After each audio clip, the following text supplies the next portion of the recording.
Hi guys, Naga Chaitanya latest movie Thandel and Nithin Robinhood. So ఈ రెండు సినిమాలు డిసెంబర్ 20th రిలీజ్ అవుతుందని కన్ఫర్మ్ అయితే అయిపోయింది. థండెల్ సినిమా దసరాకి రిలీజ్ కావాల్సింది, కానీ పోస్ట్ పోన్ చేశారు. ఎందుకంటే దేవర సినిమా రిలీజ్ అవుతుంది.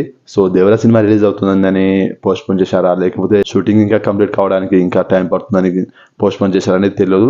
కానీ మొత్తానికైతే December 20th Thandel cinema release అవుతుంది. అండ్ అదే రోజు నితిన్ రాబిన్హుడ్. సో ఈ రెండు సినిమాలు కూడా భారీ క్లాష్ ని అయితే ఎదుర్కోబోతుంది. సో రెండు సినిమాలు ఏది హిట్ అవుతుంది ఏంటనేది చూడాలి. సో నేనైతే రెండు సినిమాలు మంచి బ్లాక్ బస్టర్ హిట్స్ అవ్వాలని కోరుకుంటున్నాను. సో ఇద్దరు కూడా మంచి కంబ్యాక్ ఫిల్మ్ అయితే కావాలి.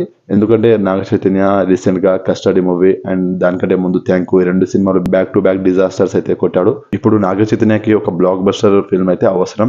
సో థండెల్ సినిమా పైన ఆ హోప్ అయితే ఉంది అండ్ మంచి బజ్ అయితే ఉంది సినిమా పైన. ఈ సినిమా పక్కా బ్లాక్ బస్టర్ హిట్ అవుతుందని ఆడియన్స్ లో కూడా మంచి నమ్మకం అయితే ఉంది. నితిన్ కూడా ఒక మంచి బ్లాక్ బస్టర్ హిట్ చాలా అవసరం. రీసెంట్ టైంలో అసలు ఏ మాత్రం బాగలేదు సిచ్యువేషన్ నితిన్ది. భీష్మ తర్వాత చేసిన సినిమాలన్నీ కూడా బ్యాక్ టు బ్యాక్ డిజాస్టర్స్ అయితూనే ఉన్నాయి. సో ఇప్పుడు ఒక మంచి కంబ్యాక్ ఫిల్మ్ అయితే కావాల్సిందే.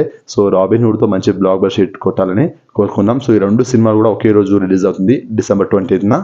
సో క్రిస్మస్ స్పెషల్ గా రెండు సినిమాలు రిలీజ్ అవుతుంది కాబట్టి మనం అందరం కూడా ఈ రెండు సినిమాలని చూసి ఆదరించి బ్లాక్ బస్టర్ హిట్ అయితే చేద్దాం. So content is important. So content ఉన్న ప్రతి ఒక్క సినిమా బ్లాక్ బస్టర్ హిట్ అవుతుంది. వీడియో నచ్చింది అనుకుంటున్నాను. వీడియో నచ్చితే లైక్ చేయండి, షేర్ చేయండి అండ్ సబ్స్క్రైబ్ చేసుకోండి.